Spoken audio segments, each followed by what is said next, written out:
This is our atmosphere. As we're releasing CO2 into our atmosphere, it's actually doing exactly what it's designed to do.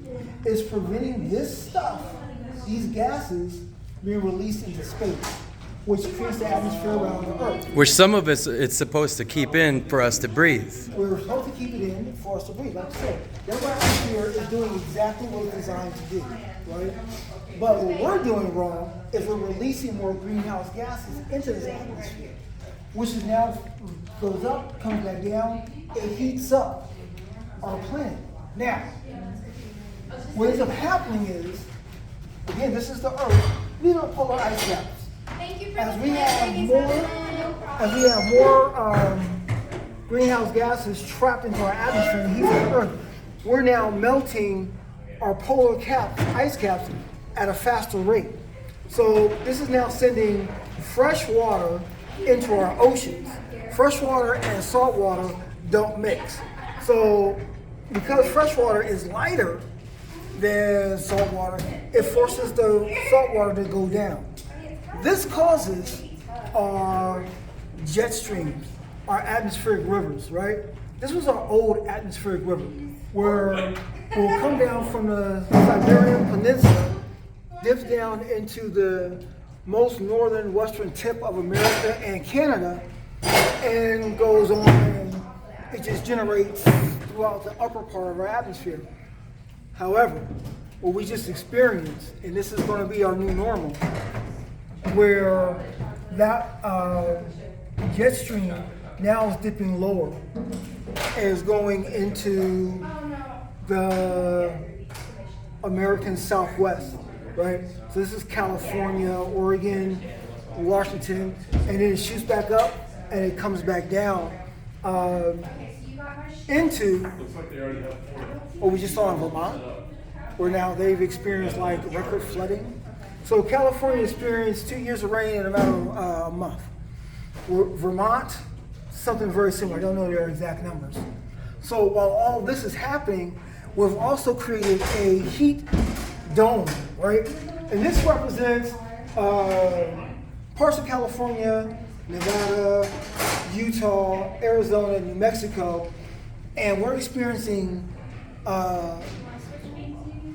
I won't say a heat wave, because this is more than just a wave, but in Death Valley, we had record-breaking heat of 132 degrees, right?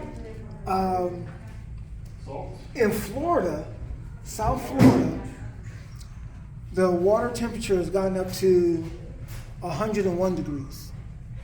Now, that's hot tub temperatures, right? Imagine how much marine life has just been killed off. And even back to this here with your salt water. Right. When you have that salt water going deep, it creates uninhabitable conditions for most marine life because it creates brine. Right. So, and you're right, because that deep water, it doesn't circulate. It doesn't circulate, right? However, that deep water does control our weather patterns, right? But as it gets more denser, right, our weather patterns become more erratic. So more sensitive. More sensitive. So imagine this. There's no buffer. Just think about this. If Hurricane Katrina and Sandy happened when ocean waters were at the mid to upper 80s, imagine the type of hurricanes we'll have when the water temperatures are in the 90s or above, right? Or in the triple digits. We're going to have monster hurricanes. Hell hath no fury. So, like a hurricane woman scorned. Florida is going to be in deep shit for a couple months. I feel really bad for. I have a friend who just moved to Florida last year, and what she's experiencing is insane. So, with that, what can we do to mitigate these changes, this climate change? It all starts with our choices on land. Well, number one, our homes are in what we call microclimates, right? So in Nevada, we've been told to switch to a desert landscape, pull up our grass, and throw in these rocks. Nope. Right? So what ends up happening is these rocks take in the heat, right?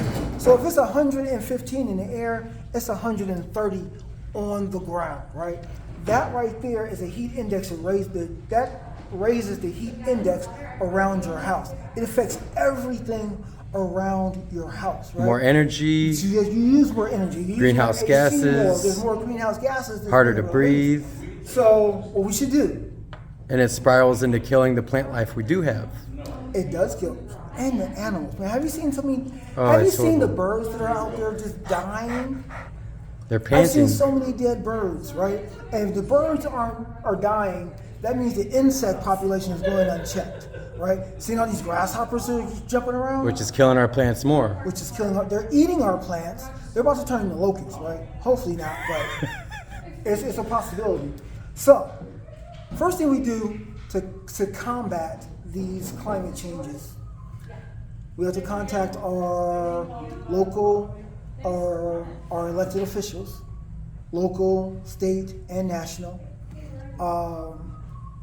We need to hold corporations accountable, get them to make green pledges, to get on board with using renewable energy.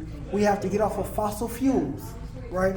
We have ways to power up everything without digging in the ground, right?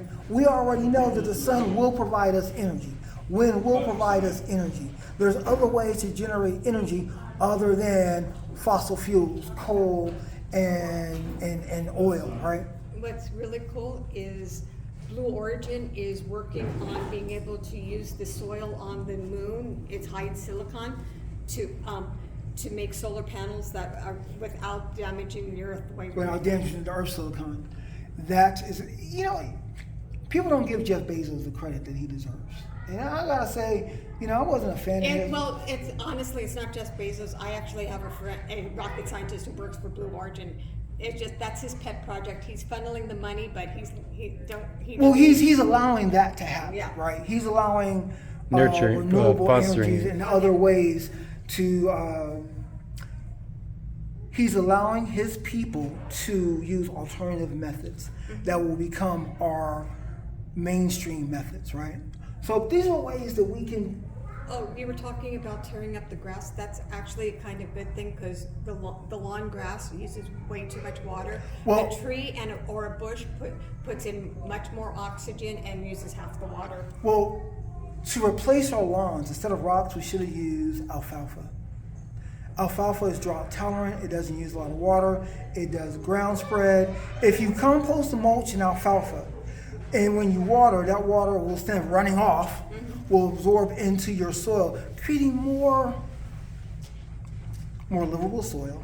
It'll change your dirt into livable soil because dirt is dead, soil is alive.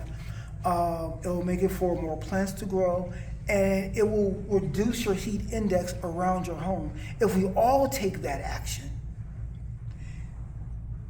we will reduce our overall heat index. We can lower the temperatures if we work together. Did you know the Water Authority is paying people to plant trees now? Well, yeah. In a sense. Well, they are. They're working with Nevada Plants to plant trees. 100,000 before 2030? Something like that.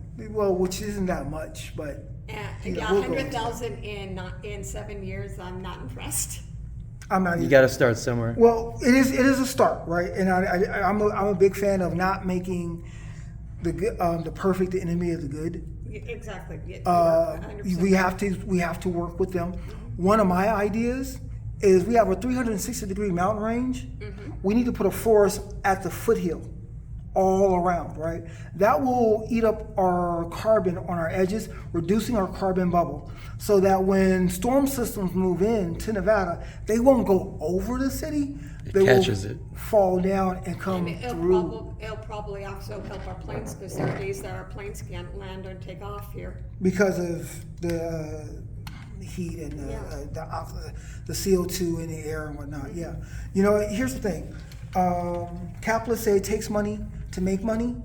Environmentalists need to just work on this term. And it takes It's water to make save water. It takes water to make water, right? The more water we use to plant these trees, to grow trees, the more oxygen is in our atmosphere. And it comes back and exponentially. it comes back to us, right? Is there anything you want to leave us off with? So, hold on real quick. Today is the 2-year anniversary of the 5-a-day initiative. I'm asking everyone to pick up 5 pieces of trash a day. Where you got it? It's packed up in the backpack. I'm asking everyone to pick up 5 pieces of trash a day. That's 35 pieces of trash a week. That's 140 pieces of trash a month, which adds up to 1,825 pieces of trash annually that you can prevent from going into our sewers, our streams, our rivers, our lakes, and eventually our oceans. It's individual acts like that that make a collective impact. I've been doing this for 2 years today. I can't tell you how much trash I picked up. I am proud to have partnered with such groups as the Breeze Brigade, Climate Action Nevada, the Citizens Climate Lobby, all to literally help create community responsibility. There's one thing to talk about community engagement, but it's something else to actually show that you're taking responsibility for your community. All right, that's my prezo. And how can we find you, David? You can find me. Green Samaritan Group. You can find the Green Samaritan Group at www.greensamaritangroup.org. That is www.thegreensamaritangroup.org. And then you can find me on TikTok, David_7. Follow me there. Man, I post almost daily. You find some good stuff. I'm actually talking about some good things. I'm teaching people how to do a lot of tricks. You know, growing food in Nevada is completely different than growing food elsewhere. Oh yeah, I'm from Illinois, and I'm still trying to grow cantaloupe out of a box. Oh man, it gets rough, but we can do it. We can definitely do it. We just have to put our minds to it. Put your mind to it. Thanks for joining us. Man, thank you, Derek, for filming me. I appreciate it.